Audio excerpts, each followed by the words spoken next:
Assalamualaikum warahmatullahi wabarakatuh. Perkenalkan, saya Sel Octavia Zahra dari Administrasi Pendidikan 2018 dengan NIM 1802420. Di sini saya akan menjelaskan tentang strategi dalam menjinakkan kekuasaan dan kewenangan. Yang pertama di sini ada materi kekuasaan dan kewenangan. Yang pertama, kekuasaan. Kekuasaan adalah kemampuan untuk mempengaruhi seseorang untuk melakukan suatu tindakan, dan dalam perkembangan di kemudian kekuasaan tersebut membutuhkan klaim legitimasi, pembenaran dan hak untuk melakukan kekuasaan, maka itu disebut dengan kewenangan. Nah, sedangkan kewenangan adalah apa yang disebut kekuasaan formal. Kekuasaan berasal dari kekuasaan legislatif atau diberi oleh undang-undang, atau dari kekuasaan eksekutif administratif. Nah, kewenangan yang biasanya terdiri dari beberapa wewenang adalah kekuasaan terhadap segolongan orang tertentu atau kekuasaan terhadap suatu bidang pemerintahan.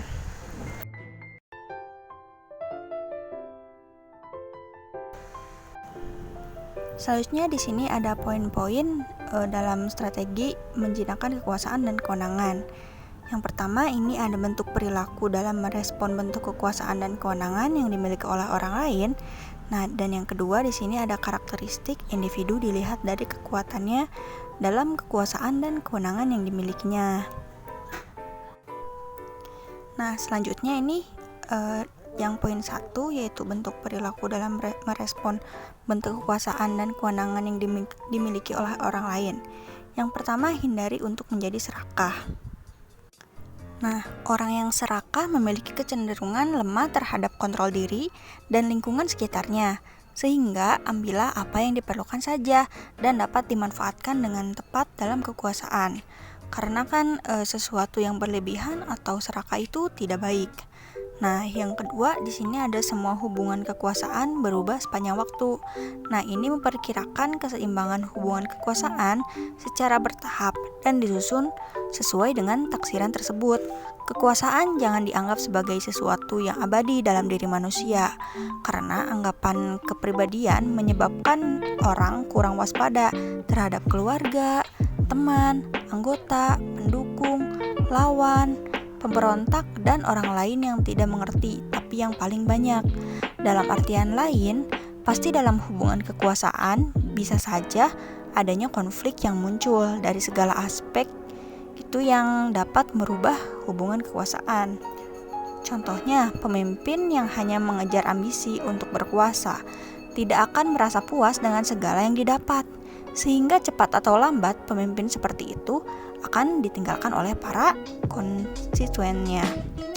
Nah, ambisi berkuasa untuk kekuasaan itu sendiri hanya akan mendatangkan kekuasaan yang menindas manusia lain. Kekuasaan yang diperoleh dengan cara dan motivasi yang lain daripada untuk mengabdi hanya akan melahirkan kekuasaan yang demonis dan bak monster yang siap merusak dan menghancurkan orang lain atau rakyat. Selanjutnya di sini ada bentuk-bentuk kekerasan selalu dihadapi dengan kekerasan. Dalam hal ini dapat memanfaatkannya untuk saat tertentu tapi tidak untuk selamanya. Karena kekerasan yang ada gunakan menyimpan bom waktu. Nah, selanjutnya di sini ada mengabdi.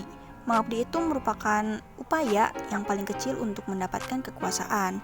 Akan tetapi pengabdian kadang menguntungkan. Nah, memimpin semestinya tidak didasari oleh niat untuk memupuk kepentingan diri sendiri atau golongan tertentu, namun dilandasi nawaitu untuk mendatangkan manfaat dan kemaslahan bagi sebanyak-banyaknya masyarakat di sekitar.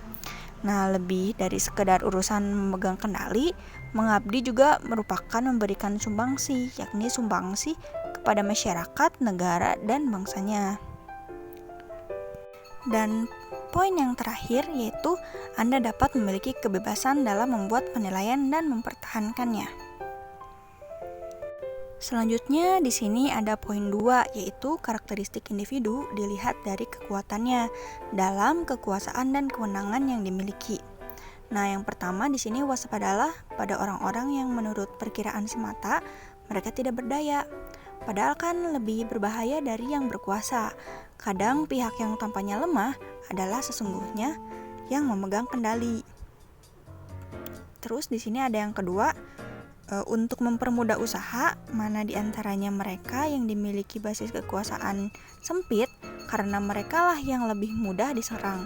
Maksudnya di sini itu basis-basis kekuasaan yang dimiliki kurang atau terbatas, maka dari itu kekuasaan yang dimilikinya dapat dipengaruhi oleh orang lain. Nah, selanjutnya di sini mereka yang memiliki basis kekuasaan luas jarang mengetahui semua yang sedang berlangsung karena kan banyak yang harus mereka pikirkan dan mereka lakukan yang tidak bisa mereka kendalikan secara bersamaan. Jadi, mereka akan lebih fokus mementingkan peranan mereka. Tapi, dalam hal ini tergantung pada pribadi masing-masing juga. Poin berikutnya yaitu orang memiliki kekuasaan dengan memanfaatkan zona-zona bebas dalam organisasi. Nah, kekuasaan dapat diciptakan dengan memanfaatkan daerah bebas. Maksudnya di sini tuh memanfaatkan untuk meningkatkan kekuasaan di luar organisasi. Contohnya, pendekatan hubungan interpersonal dengan para anggota lain. Selanjutnya di sini ada beberapa orang memperoleh kekuasaan sering dihasilkan dengan merebut kendali dari orang lain. Nah, bila memang pembicaraan mengalami jalan buntu, pengambilan alihan dimungkinkan untuk merebut kekuasaan. Nah, selanjutnya di sini ada mewakili tugas seseorang itu mengandung risiko, karena kan akan membuka kelemahan kita. Apabila tugas tersebut tidak bisa dijalankan, maka sebenarnya kita di pihak yang lemah daripada pemberi pemerintah. Nah, selanjutnya di sini ada memberikan penghargaan pada orang lain, adalah tindakan menarik dan ampuh. Memikat dan membuat kagum orang sehingga menjadi tertarik adalah dengan memberinya penghargaan ketika mereka memberikan sumbangannya. Sekian dari saya. Mohon maaf bila ada kesalahan. Wassalamualaikum warahmatullahi wabarakatuh.